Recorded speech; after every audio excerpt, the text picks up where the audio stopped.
Hello everyone, Brian here. In this video I want to show you this car here, 2018 181 registered Toyota CHR, and this is what's called a Luna model. In this video we're going to have a look around this car, we're going to have a look around the features on the outside that I think are nice, and we're going to go for driving the car, and we'll have a look at the features on the inside too. And if there's any information you want on this particular car, please do call, text, WhatsApp, whatever suits, 086 843 1945. Or if you want information on the car, if you want information on trading in your own car, or if you want information on how finance would work for you as well, please do not hesitate to give me a call. We are Fitzpatrick's Garage, a family-run business in operation for almost 70 years, and actually we were Toyota dealers and we still are approved Toyota service agents as well, so we know these cars. Anyway, let's get cracking on the outside of the car and let me show you even some of the features that I think are quite nice on these Toyota CHRs. The first thing with a car like this is the shape. I mean, it is super eye-catching. Look at the way the wheel arches are, the way the wheels fit in, the way the roofline is. It's damn cool looking and very, very distinctive. Looking up close, let's look at the headlamp structure. The headlights have different headlights in through here. There's a really cool 3 LED parking light, which is very, very cool looking, and they also function as your daytime running light. There's also front fog lights because it's a Luna model. And then if you look at the nose of the car, the Toyota badge on these hybrids always has this blue insert as well, so you know it's a hybrid. I just think it looks pretty nice and upmarket as well. The wheels then on the car are a nice 17-inch alloy wheel, so I like the way they're shaped. They're a sporty looking shape, and the rear and the side of the car also has hybrid badging. Colour coding wise, you got colour coded door handles and wing mirrors, and you've also got CHR Coupe High Rider, so it's a high riding coupe style car. So if you look at those door handles on the rear, they're actually hidden, and the idea is just to make the car look a little bit more aggressive and sporty. And even if you look at these little spats either side on the rear, they're actually there to channel air off the rear of the car in the most aerodynamic way possible. The rear end has so many shapes. If you don't like angles, you won't like this car, but there's a nice spoiler down low and a spoiler up high as well. But they actually channel air off the rear of the car in the most aerodynamic way possible. And you know what? They look pretty damn cool as well. This car is all about looks. It is a really cool looking car. That's probably why it was one of the best selling hybrid cars in Ireland for quite some time. And I always think grey is one of the best colours in a car. The reason is there's pretty much nobody that doesn't seem to like grey. It always sells really well. And the other thing as well is if you look at the black wheel arches and the black around the bumpers, it complements pretty well with the grey colour as well. So it looks pretty cool. Anyway, let us go for a drive. There's a push button start, which I'll show you in a little while, and there's an electronic handbrake as well. So the first thing is, because it's a Luna, it's got a big camera in through the centre, which is pretty cool for reversing. Now, if you're familiar with CHRs and you're familiar with hybrid cars, then this part really won't be that applicable to you. But first of all, it is an automatic car, so I've got park, reverse, neutral, drive, and then there's a B mode as well for engine brake, and I'll explain that in a little while. And just while we're here, this is the push button start that I was talking about. So off, on. Anyway, like we were saying, as a hybrid car, so if I go back into drive along through here, what's pretty cool in these, there's a massive energy monitor there, so it kind of tells you exactly what's going on. But here's the thing, right? I'm creeping out onto the road right now, and I am literally just using the battery. So the battery is powering us out. We're stopped here now for a sec, and we're still in a battery mode. Automatic car, obviously, my left foot does nothing, my left arm does pretty much nothing, and I just use brake, and I also use accelerator. So I'm accelerating away, and now the engine's cut in because the battery has gone a little bit low.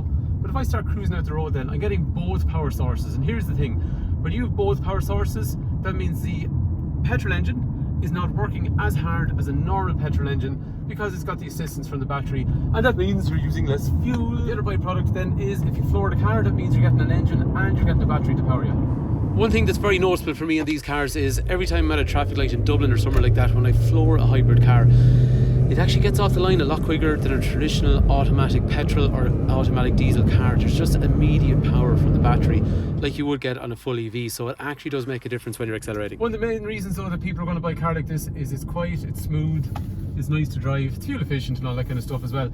And they sit nicely on the road as well, in terms of if you need to drive them on like a back road or whatever, they drive just like a normal car. Like we were saying, there is a D mode, which is drive, and then there's a B. If I pull back on that, I feel restriction. And what that's doing is it's taking energy from the wheels turning and it's putting it up to the battery. But to be fair, right, most people that are going to buy a car like this, they're just going to let the car do its own thing. So the car will decide when it's in electric, the car will decide when it's going to need a combination of both. At the moment, right now, we're cruising along and I'm just freewheeling, so energy is coming back up to charge the battery. And now, right now, the battery is driving us along, so we're in a full EV mode. We're doing about 50 kilometers an hour, but the battery, because I was taking pictures, got quite low, so the engine's after kicking back in, and now have both power sources. But cruising into town like this, I would end up having both modes driving me along. So I'll have the petrol assist, I'll have the petrol engine with an assist from the battery, and then when the battery level gets back up to a sufficient level, it'll cruise along. And one thing I found on these cars, which really surprised me actually, was you could actually drive one of these on a motorway. Now, if you're doing less than 100 kilometers an hour or something like that, and it would actually drop into a full EV mode. My memory of earlier hybrids was they wouldn't get near it if you're doing anywhere over about 30 or 40 kilometers an hour, forget about it. But these cars now, we are gone up into a level where they will go into a full EV drive for maybe 30 seconds to a minute when you're cruising at up to 100 kilometers an hour, which is pretty damn impressive. Let's have a look in the back of the car. So if you open up the boot of this particular car is in nice order throughout. So what I mean by that is the two sides and down along the floor. Looks like it's been well cared for throughout its life. Little hook over here on the left as well. And then in terms of the rear, you see this door handle which is recessed already. And when you move into the back of the car, then there's some interesting materials and shapes along the door, which I think are pretty distinctive. Electrics for windows and a big drinks holder. The drinks holder is massive. 3 head restraints, 3 3-point safety belts along the back. And there's also ISOFIX down here, which is really accessible, really easy to use, but there's little covers when you're not using it. In terms of space in the back, actually, this is the legroom, so 6 foot. There's actually pretty good legroom. If I'm sitting behind myself, that's exactly where I am. And headroom's pretty good. I do think this is a bit weird the way this is here, but to be fair, from the point of view, actually, in a weird way, it kind of creates some good privacy. But from a size point of view, it's actually really good inside. Moving up into the front of the car then, the first thing is open up the door, similar materials on the doors, and you've got things like electrics for windows and mirrors in through there. The seats are really nice. It's a nice shaped looking seat, but actually it's quite supportive on the peripheral sides as well. Anyway, when you sit into the car, this is exactly what you're going to be looking at. Electrics for windows and mirrors down to the right hand side. You have an auto light function, which means when you meet traffic, the lights actually dip themselves. And over on the right hand side then, just in around behind the steering wheel, you got the push button start to turn on or turn off the car as well. And cruise control is just down to the bottom right there as well. On the steering wheel, you can manipulate the trip computer, so average speed, fuel efficiency, how much fuel you've got left in the car, general settings, audio information. You can change all that stuff up through the centre if you want as well. And then when you come back out onto the right hand side of the steering wheel, you can set things like adaptive cruise control, so when the car in front of you slows down, you slow down, and also things like lane departure warning. The other things on the left are then more audio controlled functions. There's automatic lights on this car as well, and like we said already, the headlights are also automatic wipers and automatic lights, I meant to say. Dual zone climate, different temperatures on each side of the car with the various different settings, and then you can also have front and rear windscreen demisters in through there. Down low there's a small little pocket, and just to the left hand side things like USB connector to play music or charge phone or whatever. And then down here you'll have electronic handbrake. You've got an EV mode if you want, but to be fair, the car is much more efficient at choosing the proper mode. Other than that then, up through the centre you have a reverse camera in through the centre, and then there's an energy monitor which tells you exactly where the power is coming from. You don't need to know, but it's fun to know. And then after that, I have to say the radio is really easy to use. There's a list function on the radio that basically finds all the available stations on a list, and they're really easy to use. You literally just touch the screen where the radio station is highlighted and away you go. And the same with various tracks if you're using something like a USB connector.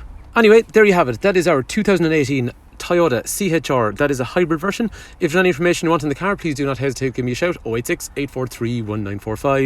If you want to know about trading in your own car or financing or any information on the car in particular, please do let me know. Hopefully the car is of interest, or if you're watching on YouTube and you think the video has been useful, please do like and subscribe. It lets me know the video is useful. But if I've missed anything, let me know in the comment section below. Anyway, hopefully the video has been useful, and thank you for taking time to watch.